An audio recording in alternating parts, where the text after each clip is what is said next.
5 തലമുറകളായി നിങ്ങൾക്കൊപ്പം PRS hospital. നമസ്കാരം. സുഭാഷിതം ചാനലിലേക്ക് എല്ലാവർക്കും സ്വാഗതം.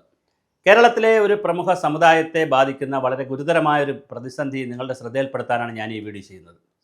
അതുമായി ബന്ധപ്പെടുത്തി കേരളത്തിലെ നിരവധി വിദ്യാർത്ഥികൾക്ക് വലിയ പ്രശ്നമാണ് ഇപ്പോൾ ഉണ്ടായിരുന്നത്. കഴിഞ്ഞ ദിവസം എറണാകുളം ജില്ലയിലെ തിരുവാങ്കുളം എന്ന് പറയുന്ന സ്ഥലത്ത് ഒരു അനിൽകുമാറിൻ്റെ മകന് ഏകജാലക സംവിധാനത്തിൽ പഠിക്കാൻ കഴിയാത്തൊരു സാഹചര്യം ഉണ്ടായി.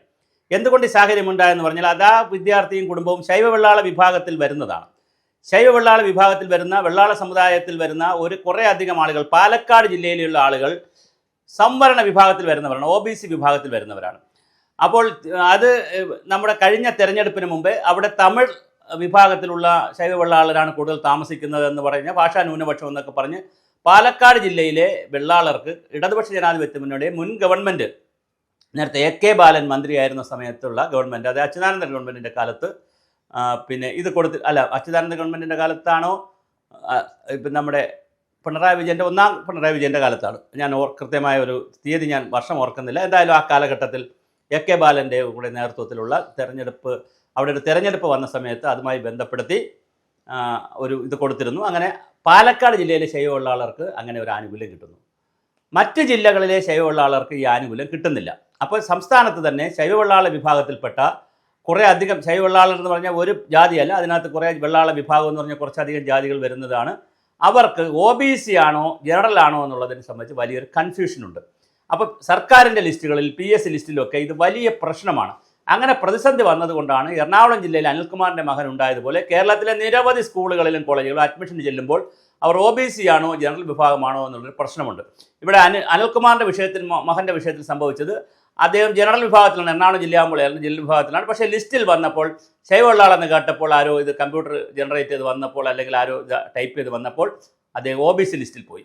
OBC ലിസ്റ്റും വന്ന ഒരാൾ സ്കൂളിൽ അഡ്മിഷൻ കിട്ടണമെങ്കിൽ OBC സർട്ടിഫിക്കറ്റ് വേണം. പക്ഷേ OBC സർട്ടിഫിക്കറ്റിന് വേണ്ടി ഇദ്ദേഹം വില്ലേജ് ഓഫീസിലോ അല്ലെങ്കിൽ ബന്ധപ്പെട്ട സ്ഥലത്ത് ചെന്നാൽ അവിടെ കൊടുക്കില്ല, കാരണം അവിടെ അത് ജനറലിലാണ് കിടക്കുന്നത്. അപ്പോൾ വലിയ കൺഫ്യൂഷനാണ്. ഈ കൺഫ്യൂഷൻ തീർക്കേണ്ടതുണ്ട്. ഇനി ഒരു ചരിത്ര പശ്ചാത്തലം കൂടി ഞാൻ പറയാം.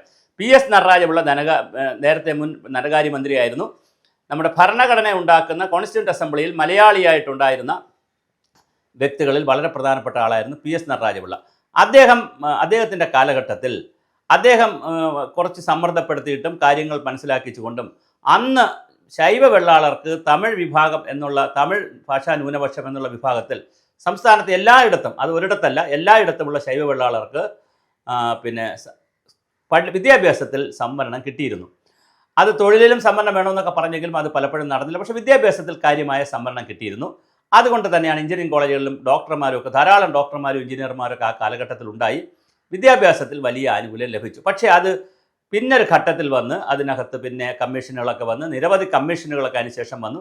കമ്മീഷനുകൾ വന്നു കഴിഞ്ഞതിന് ശേഷം ഈ പല കമ്മീഷനുകളായി മാറിയതിന് ശേഷം അത് സംഭവിച്ചതെന്ന് പറഞ്ഞാൽ ഈ ശൈവവെള്ളാള വിഭാഗം OBCയിലേക്ക് പോകേണ്ടവരല്ല, അവർ സാമ്പത്തികമായി മുന്നോക്കം നിൽക്കുന്നവരാണ് എന്നുള്ളൊരു കാഴ്ചപ്പാടിൻ്റെ അടിസ്ഥാനത്തിൽ അവരെ പിന്നോക്കത്തിലേക്ക് കൊടുത്തില്ല. ഇപ്പോൾ എൻ്റെ വിഷയം അല്ലെങ്കിൽ ഞാനിത് സൂചിപ്പിക്കുന്ന 2 വിഭാഗത്തിൽ സംസ്ഥാനത്ത് തന്നെ ഒരു സമുദായത്തിൽപ്പെട്ട ആളുകൾ 2 വിഭാഗത്തിൽ വരുന്നു. കുറച്ച് പേർ ജനറലിൽ വരുന്നു, കുറച്ച് പേർ OBCയിൽ വരുന്നു. അപ്പോൾ ജനറൽ വിഭാഗത്തിൽ വരുന്നവരും OBCയിലേക്ക് വരണം എന്ന് പറഞ്ഞുകൊണ്ട് അവർക്ക് കൂടി OBC ആനുകൂല്യം കിട്ടണം എന്ന് പറഞ്ഞുകൊണ്ട് അവർ സമരവും സെക്രട്ടേറിയറ്റ് മാർച്ചും പല പരിപാടികളും നടത്തിയിട്ടുണ്ട്. പക്ഷേ അതെല്ലാം നടന്നെങ്കിൽ ഇപ്പോഴും ഇതൊന്നും ഒരു തീരുമാനമായിട്ടില്ല. തീർച്ചയായിട്ടും ഇതിനകത്തൊരു തീരുമാനം സർക്കാർ ഉണ്ടാക്കേണ്ടതാണ്. സംസ്ഥാനത്ത് ഈ വിവേചനം 2 വിഭാഗം ആളുകൾ നിൽക്കുന്നത് ഒരു ബുദ്ധിമുട്ടുണ്ടാക്കുന്നുണ്ടെന്ന് മനസ്സിലാക്കുന്നു. നിരവധി വിദ്യാർത്ഥികളുടെ പ്രശ്നം കൂടി ആയതുകൊണ്ടാണ് ഞാൻ ഇത്തരത്തിലൊരു വീഡിയോ ചെയ്യാൻ തയ്യാറായിട്ടുള്ളത്. അതുകൊണ്ടാണ് ഇതിൻ്റെ ഈ സംവരണവുമായി ബന്ധപ്പെട്ട ശൈവവെള്ളാളരുടെ സംവരണവുമായി ബന്ധപ്പെട്ട അതിൻ്റെ കമ്മീഷൻ്റെയോ മറ്റു ആളുകളുടെ കാര്യങ്ങളൊന്നും ഞാൻ ഇതിനകത്ത് സൂചിപ്പിക്കാത്തത്. വിദ്യാർത്ഥികളെ സംബന്ധിച്ചിടത്തോളം അവരുടെ ഭാവിയാണ് പ്രധാനം. അതിൽ വളരെ ഗൗരവമായ ഇടപെടൽ സർക്കാരിൻ്റെ ഭാഗത്തുനിന്നുണ്ടാവണം. എനിക്ക് തോന്നുന്നു സമുദായ സംഘടനകളൊക്കെ ശക്തമായി, സംഘടനയുടെ നേതാക്കളൊക്കെ ഇതിനകത്ത് ഇടപെടുമെന്നും കരുതുന്നു. തീർച്ചയായിട്ടും ഇത് വലിയൊരു പ്രതിസന്ധിയാണ്. വിദ്യാർത്ഥി സംബന്ധിച്ചിടത്തോളം അദ്ദേഹത്തിൻ്റെ 4th അലോട്ട്മെൻ്റ് ആയിട്ട് പോലും 3rd അലോട്ട്മെൻറ്റ് കഴിഞ്ഞു, ഇനി സപ്ലിമെൻ്ററി മാത്രമേ ഉള്ളൂ.